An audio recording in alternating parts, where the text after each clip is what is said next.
Hey, bienvenue mes amis. Welcome to another adventure in French. And today's lesson is going to be quite an adventure because I've got 15 minutes to try to explain to you about French interrogative words. It's a tall order. I'll see if I can do it. What are interrogative words? Well, in English, those are the words that are who, what, where, when, why, and how. Words that you use to ask questions. All right, first let's go through our French vocabulary. First is the word qui. Qui. And what does qui mean? It means who. Qui. Next up, que. Que. And one interrogative word is que, is what. Que, what. Next up, quand. Quand. Notice you don't say the D. Sounds like you're saying the Kong part of King Kong, except you stop before you say the NG. Quand. Quand. And that is when. Okay. Next, pourquoi. Pourquoi. Remember the OU is an OO sound. The OI is the WA sound. You put that all together. Pourquoi. Pourquoi. And that's how you say why. Okay, one more interrogative word to go, and that is comment. Comment. Now it looks like the English word comment, but of course we're not going to say it that way. It's comment. It has that nice en sound. Comment. And comment is how. All right, now you know the vocabulary. Let's move on to how do we use these words. Okay. The first way that you can use interrogative words in a sentence is with this pattern, and it's called the intonation pattern. And this is where you're going to raise your voice slightly at the end of the sentence to indicate you're asking a question. All right? It's a very informal way of asking a question. Very informal, very, very casual. And the pattern is simply interrogative word plus the sentence. Let me give you an example. Quand vous jouez au tennis? See, I have my interrogative word, which is quand, and then I just have my sentence. Vous jouez au tennis. And it means when are you playing tennis? Quand, when, vous jouez au tennis? When are you playing tennis? And I'm going to raise my voice just slightly at the end. Quand vous jouez au tennis? All right? That's the simplest way of forming a question. But again, I warn you, it's very, very informal. Okay.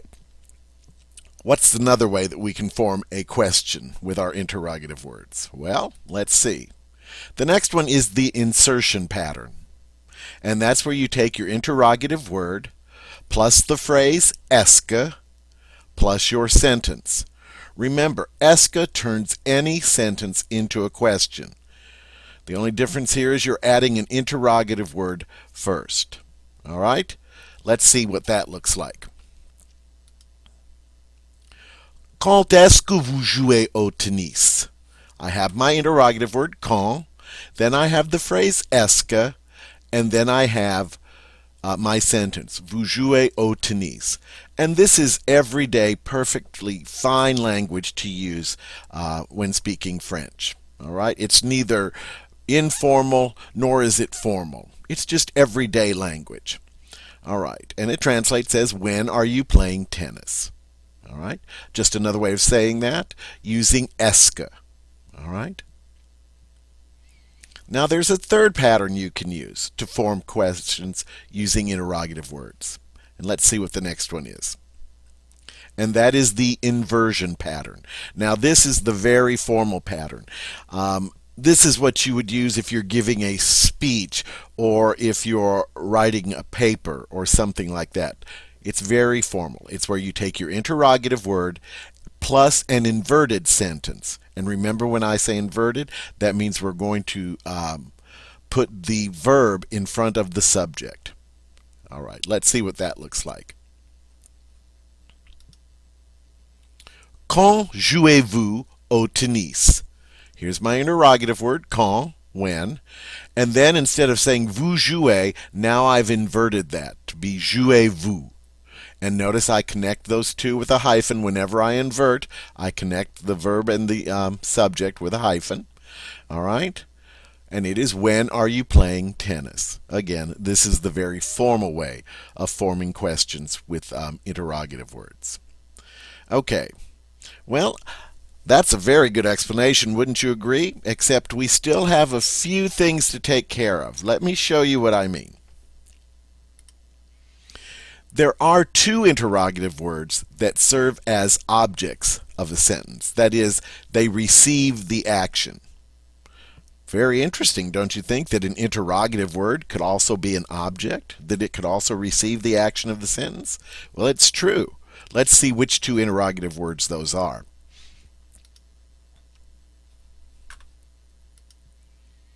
Whoops. Okay. Let's go on. Okay. They are qui and que. Qui meaning who, que meaning what. Those two things can serve as the object of a sentence. They can receive action. Let me give you some examples. All right? And we're going to use our insertion pattern here with est ce. Qui est-ce que tu aimes? Whom do you love? Now, when qui is used as an object, it's going to be translated in English as whom. All right? Whom do you love?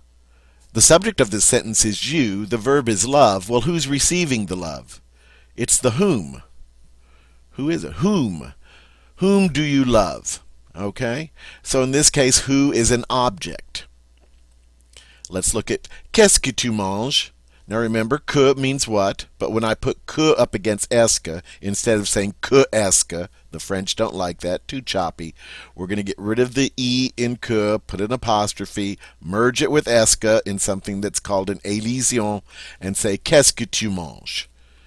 So qu'est-ce que tu manges? What are you eating? Okay, what is the object? You're eating what? Okay, we don't know what it is, but we know it's something that they're eating. It's an object. All right, so you can see two interrogative words serving as objects of a sentence, and this is how we would use them.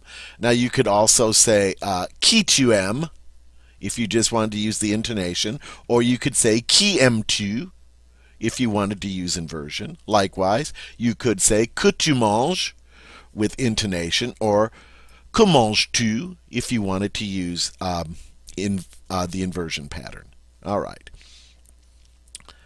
But that's not all. Oh, you don't mean it. No, let me show you what I mean. There are also two interrogative words that serve as subjects or perform the action. That's right. Two of our interrogative words can actually serve as subjects of the sentence. Let's see what those are. Why, surprise, they're qui and que. That's right. The two that can serve as objects of a sentence can also serve as subjects of a sentence. And we have some special things going on if you want to use these as subjects using your interrogative words. All right, well, let's find out what that's all about. All right, if I want to use the subject intonation pattern, all right, I'm going to use intonation pattern. I'm going to use qui plus a verb plus the rest of the sentence. Notice I'm not using que here. You cannot use que with a subject intonation pattern. You use that with qui only. All right? Qui plus verb plus the rest of the sentence. All right, let's see what that looks like. Qui joue au basket? Well, that should say basket, not basket. All right. Who is playing basketball? Qui joue au basket? Okay. Notice that my verb directly follows qui. Okay. And notice that qui takes the third person. All right. It's considered third person, so it's going to use those third person endings. Qui joue au basket? Who is playing basketball? This time, the who is the one performing the action. It's the one playing. We don't know who it is, but we know who. We know it's our interrogative word, who. Okay. Now, all right, so that's fairly straightforward. We do the same thing in English. We use who as a subject, and we use it the same way the French do. I would just say who play or who is playing basketball. Who plus my verb. Okay, no big deal, just like English. All right, but let's see what we've got hanging around next.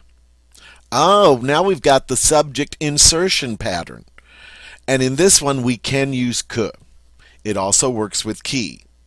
So what this means is that there's really only one pattern you can use if you want to make que the subject of the sentence. But with qui, you have two options. You can use intonation or you can use this insertion pattern.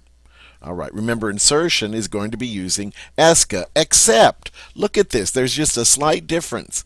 Whenever qui and que are the subject and you're using insertion, you don't say esque, you say esqui. A slight difference there. All right, fascinating, isn't it? All right, so qui or que plus esqui plus the sentence. And let's see some examples of that. Qui est-ce qui étudie? Qui est-ce qui étudie? Who is studying? All right, I've got my qui plus my esqui plus étudie, the verb. Qui est-ce qui étudie? And notice qui takes, again, like I said, the third person. I could just easily say qui étudie, but you have options here. All right, or you can say qui est-ce qui étudie? Who is studying? Now look what happens with que. Again, I'm putting this que up against an e. I can't say que est-ce qui. The French don't like that, too choppy. So we're going to make the elision, get rid of the e in que, use an apostrophe and merge it with est-ce qui. And it becomes est-ce qui. Qu'est-ce qui est sur la table? Qu'est-ce qui est sur la table? I've got my que plus my esque, all right? And then I've got my verb in the rest of the sentence. Qui est-ce qui est sur la table? What is on the table? All right? And like I said, when I'm using que as a subject of the sentence, I have to use qu'est-ce qui. That's my only option. All right. Well, there you go. Those are the interrogative words in French, and now you have seen the ways that you can use those. And it is fascinating, isn't it? And you know what? I made it under 15 minutes. I'm so happy. All right. Well, that's our lesson on interrogative words. You know I'll be back again very soon with another adventure in French. Au revoir, mes amis.